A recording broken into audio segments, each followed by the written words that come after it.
لهذه التظاهرة العلمائية الكبرى. بەبەشداری 64 ڕێکخراوی زانایان و بانخوازان لە 19 وڵاتەوە ڕۆژی شەممە کۆڕبەندی جیهانی زانایان بۆ سەرخستن و پشتیوانیکردن لە مزگەوتی ئەقسا و قودس بەڕێوەچوو. هاوکات محەممەد حەکیم کارگەڕ ئەنجومەنی سیاسی کۆمەڵی ئیسلامی لە کۆنگرەکەدا بەشداری کرد. کۆنگرەکە لە ڕێی ڤیدیۆ کۆنفرانسەوە ئەنجام درا و 800 زانای ئیسلامی بەشدار بوون.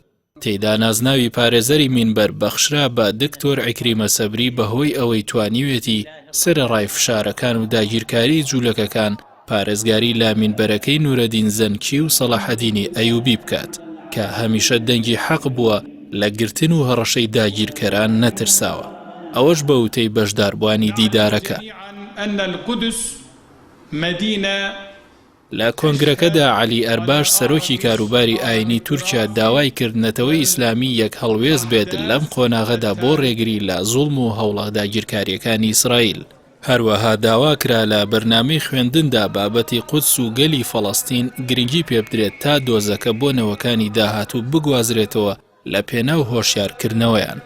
بەشداربووان داوایان کرد ڕێکاری جیاواز بگیرێتە بەر بۆ دۆزینەوەی ڕێگەچارەی بەرەنگاربوونەوەی داگیرکاری ئیسرائیل لە بەر ئەوەی ئەو لایەنەی قودسی داگیر کردووە نەپەیڕەوی یاسا نێودەوڵەتیەکان دەکات و نەڕەچاوی مافەکانی مرۆڤ دەکات.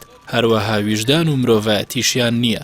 جەختیش لەوە کرایەوە کە پێویستە پشتیوانی لەو ڕێکخراوانە بکرێت کە لە دەوڵەتانی ئیسلامی دروست دەبن بۆ لێکۆڵینەوە لە شوێنەوار و هێمای ئیسلامیەکان لە قودس. هەروەها پشتیوانیش لەو میدیانە بکرێت کە بەرگری لە قودس و مزگەوتی ئەقسا دەکەن.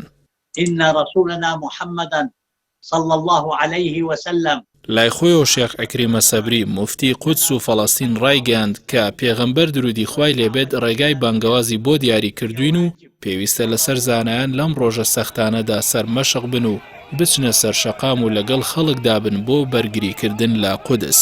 جەختیشی لەوە کردەوە کە خەڵکی قودس بەردەوام دەبن لە سەرخستنی مزگەوتی ئەقسا و پشتی تێناکەن و لە پێشەوەی بەرگریکردنن لە نەتەوەی ئیسلامی. لە کاتێکدا ئەو بەرەنگاریەی ئەوان ئەو بەرپرسیارەتیە لا نابات کە لەسەر شانی نەتەوە و کاربەدەستان و زانایانی ئیسلامیە. لای خۆشەوە ئەحمەد ڕەیسوونی سەرۆکی یەکێتی زانایانی ئیسلامی ڕایگەاند ئەم دیدارە دەرخەری ئەو ڕاستەیە کە دۆزی قودس پەیوەستە بە هەموو جیهانی ئیسلامیەوە نەک گەلێک بەتەنها.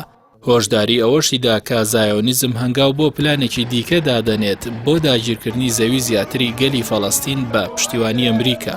شاری قودس مزگەوتی ئەقسای لاخۆ گرتووە کە سێم شوێنی پیرۆزی موسڵمانانە لە دوای هەردوو مزگەوتی مەککە و مەدینە و لە ساڵی 1967 لەلایەن ئیسرائیلەوە داگیر کراوە.